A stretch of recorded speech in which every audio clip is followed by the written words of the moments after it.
Assalamualaikum semuanya, selamat datang di video ini. Jadi di video ini kita akan belajar bareng-bareng mengenai DevOps di seri belajar Docker. Nah, pada part 2 ini kita akan belajar bareng tentang yang namanya Docker Compose. Sebelumnya, perkenalkan semuanya, nama saya Raja Haikal. Saya seorang sysadmin di Neftik. Nah, apa aja yang akan kita pelajari di video kali ini? Mulai dari apa itu Docker Compose, dan juga kita akan memulai dengan Docker Compose sampai dengan menggunakan Docker Compose untuk project aplikasi kita. Di video sebelumnya kita udah belajar dan berkenalan dengan yang namanya Docker. Mengapa Docker ini powerful?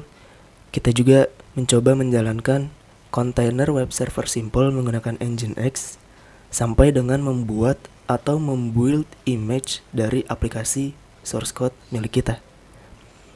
Nah, tetapi ketika kita ingin membuat beberapa atau multiple container dan memanage semuanya via Docker command, itu rasanya sedikit lebih sulit ya. Nah, tetapi untungnya terdapat solusi untuk memanage beberapa container sekaligus hanya dengan satu file konfigurasi, yaitu menggunakan Docker Compose. So, langsung aja kita mulai.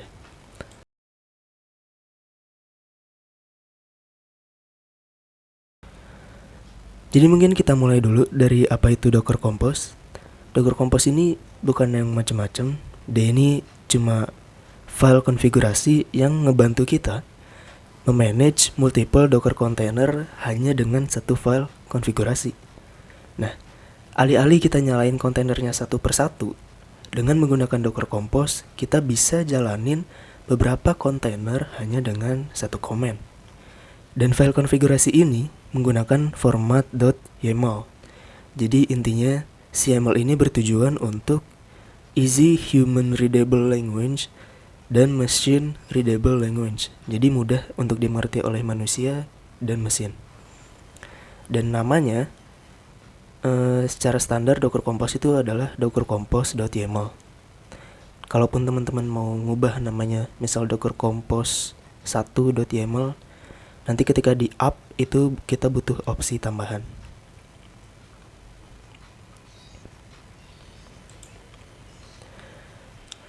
Nah, ini ada beberapa command yang sering digunakan untuk memulai dengan Docker Compose. Mulai dari Docker Compose up. Jadi dia ini fungsinya untuk membuat dan menstart si container yang sudah kita definisikan di dalam Docker Compose.yaml. Kemudian ada Docker Compose up -f atau file name.yaml. Ini fungsinya jika Docker Compose kalian itu namanya bukan Docker Compose.yaml. Kemudian ada Docker Compose build. Dia fungsinya untuk nge-build service yang sudah kalian define di Docker Compose.yaml.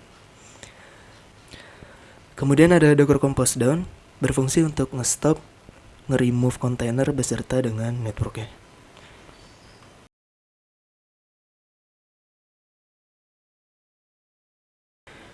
Sebelum kita memulai dengan Docker Compose, kita harus menginstal terlebih dahulu Docker Compose di laptop kita masing-masing. Nah, untuk menginstalnya, kita bisa pergi ke situs resmi Docker, dan di sini udah terdapat instruksi untuk menginstal Docker Compose. Sesuaikan dengan sistem operasi yang teman-teman gunain. Misal di sini, saya akan pergi ke Linux. Untuk menginstal Compose Linux, seperti biasa ini tinggal di copy paste saja sampai selesai Docker Compose main version. Kalau udah, teman-teman buka terminal, ketikkan Docker Compose minv untuk mengecek versi Docker Compose dan memastikan bahwa Docker Compose telah terinstall di laptop teman-teman.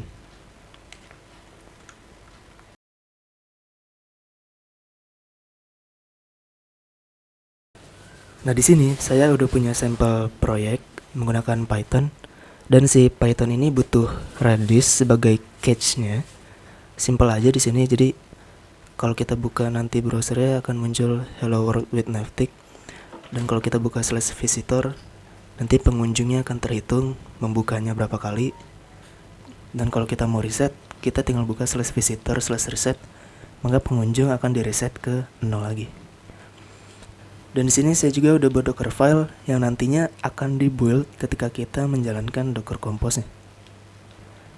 Yang pertama ada from, karena base image kita adalah Python.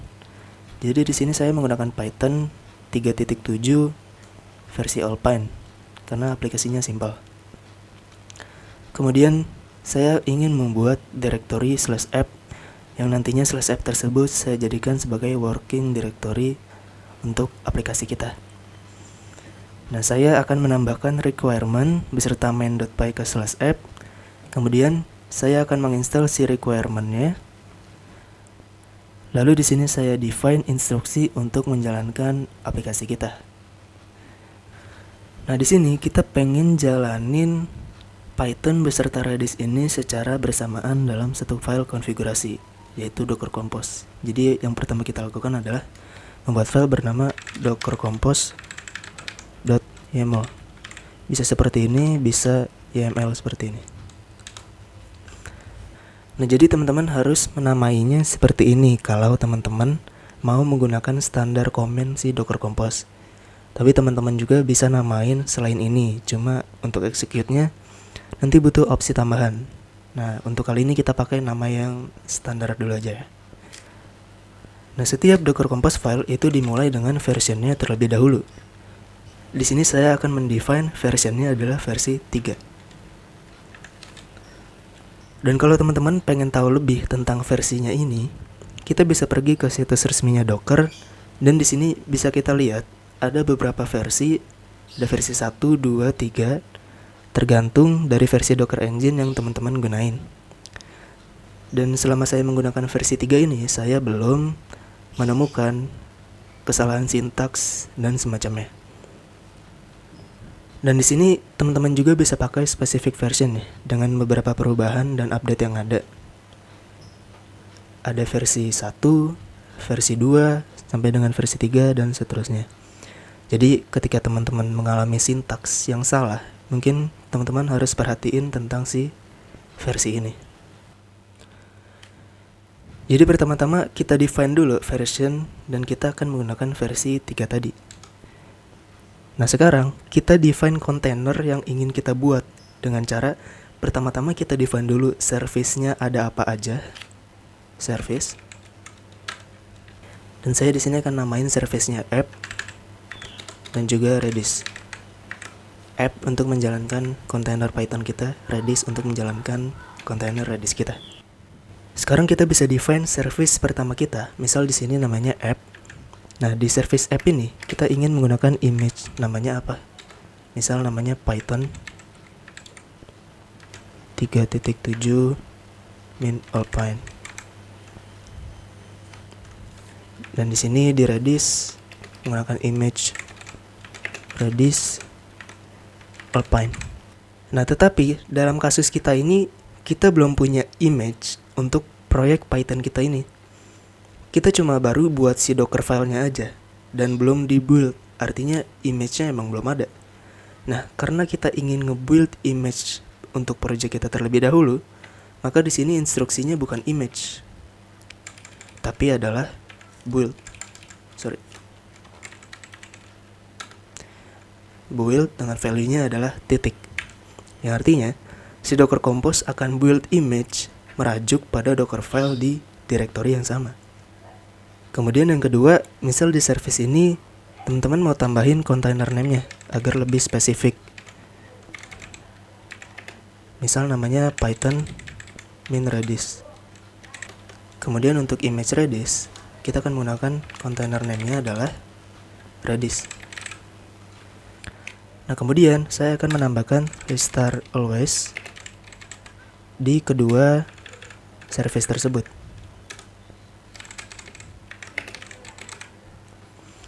Nah, artinya apa? Jadi sebenarnya ketika kita mereboot sistem kita, itu si kontainer nggak akan langsung berjalan atau nge-restart dengan sendirinya. Nah, kalau mau, kita bisa menggunakan Docker Compose seperti ini. Restart sama dengan always, yang artinya ketika sistem kita reboot, si kontainer akan otomatis berjalan lagi ketika sistemnya sudah nyala. Dan kita juga perlu mendefine port agar kontainernya bisa diakses. Nah, di sini saya akan mendefine ports portnya adalah 8080 8000. Kemudian untuk port si Redis adalah ports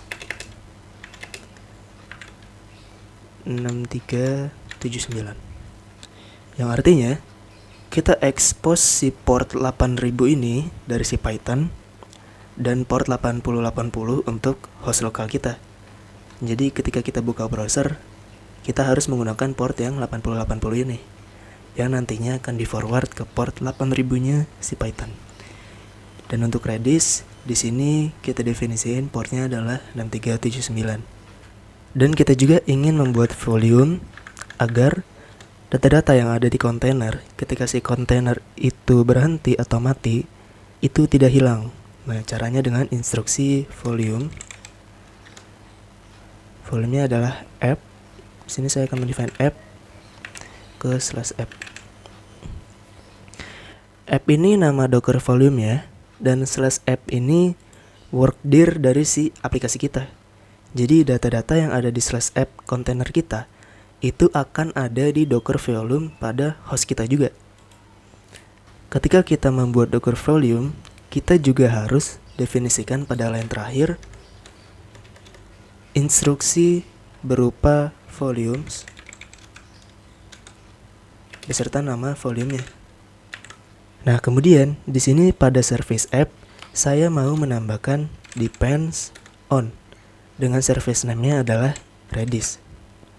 Nah, artinya apa?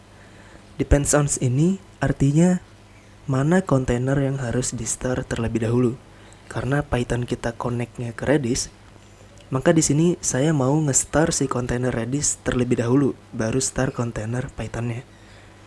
Depends on ini juga hanya menunggu hingga kontainernya udah start aja, belum sampai statusnya ready. Nah, tapi karena proyek kita simple, jadi nggak apa-apa, kita pakai depends on ini aja. Nah, ini Docker Compose-nya udah ready, jadi kita save aja.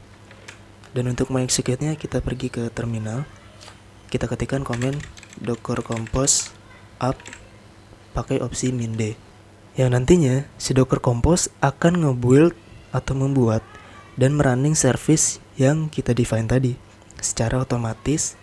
Dan prosesnya karena min detach, artinya semua proses akan berjalan di background. Nah, kalau teman-teman nama filenya bukan dockercompose.yaml, nah teman-teman bisa execute file compose-nya pakai opsi tambahan min f ya, serta nama file teman-teman. Jadi ini tinggal kita enter aja. Tunggu sampai proses selesai. Nah, di sini terlihat building app.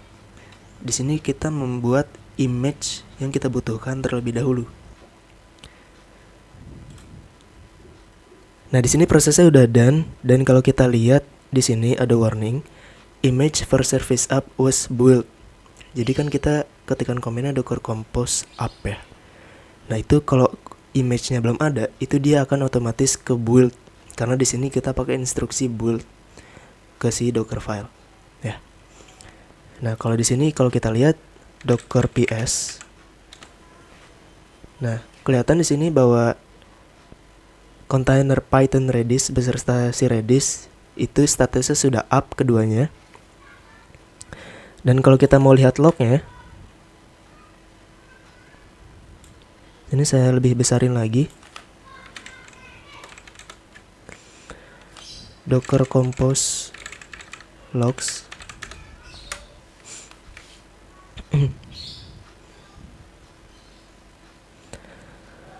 Nah, di sini terlihat bahwa kontainer yang terbuat terlebih dahulu adalah si Redis, dan alhamdulillahnya di sini Redis udah langsung ready to accept connection. Kemudian setelah itu baru membuat kontainer si Python kita, dan dia listening di port 8000, yang mana port 8000 ini adalah port di dalam kontainer yang kita forward ke lokal kita menjadi port 8080. Jadi kalau kita buka browser, kita akan ketikkan localhost dengan port 8080. Nah, di sini kelihatan ya, ada hello world with navtext. Kemudian kita coba buka /visitor. Nah, ini terhitungnya pengunjungnya 1. Setiap kita refresh, angkanya akan bertambah. Dan kalau kita mau reset, kita buka slash visitor slash reset. Nah, pengunjung akan di reset ke 0 lagi. Jadi kalau kita ke slash visitor lagi, maka dia akan dimulai dari 1.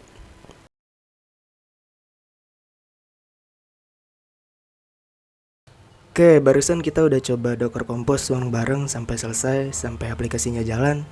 Nah, sekarang aku mau share dikit tentang yang namanya Docker Multistage Build.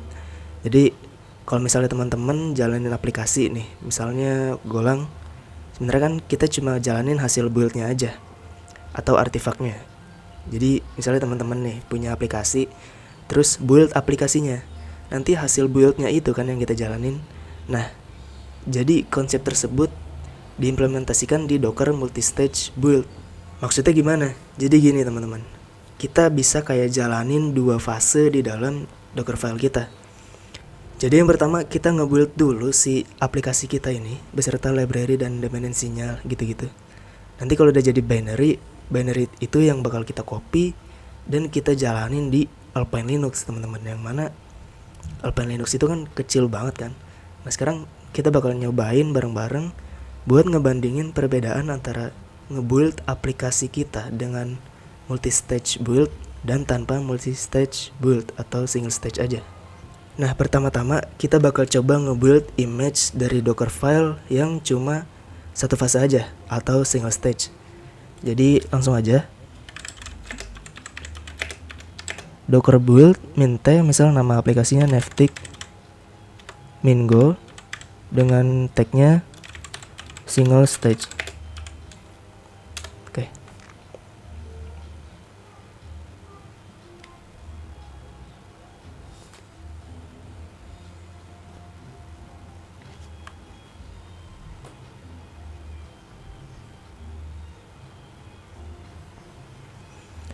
Nah, kita bakal coba build lagi untuk Docker file yang multistage. Oke. Kita clear dulu biar lebih jelas.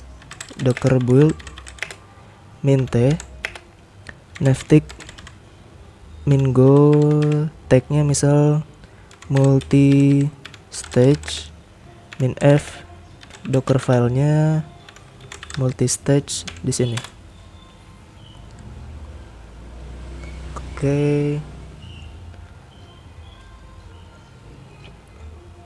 Nah, ini udah selesai. Sekarang kita bisa bandingin size-nya. Abis itu kita coba bandingin image yang kita buat tadi yang cuma satu fase dengan yang multistage build ya. Nah ini kita langsung aja komennya docker images Neftic Mingo karena aplikasi kita namanya Neftic Mingo. Nah ini bisa dilihat yang pertama dari multistage build size-nya cuma 7,32 MB. Ini kecil banget dibandingkan yang dengan single stage yang size-nya 331 MB. Bayangin berapa banyak space yang bisa kita kurangin kalau kita gunain multistage build ini teman-teman.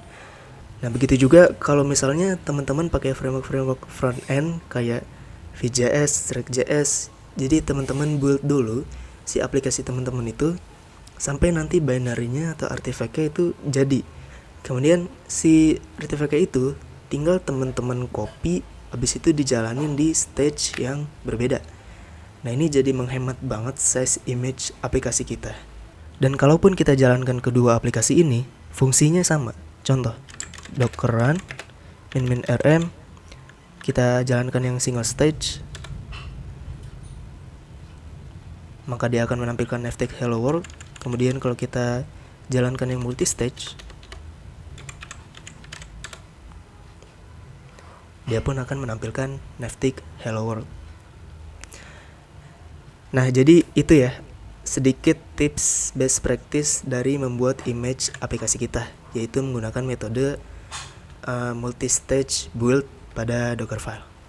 Oke, kita rekap sedikit ya. Tadi kita udah berkenalan dengan salah satu tools yang namanya Docker Compose. Dan itu mempermudah kita dari yang tadinya misalkan aplikasi kita punya 2 kontainer dan harus jalanin satu-satu. Nah, dengan Docker Compose itu bisa kita jalanin dengan satu komen aja. Docker Compose up ya. Terus juga tadi kita udah belajar bareng tentang multistage build.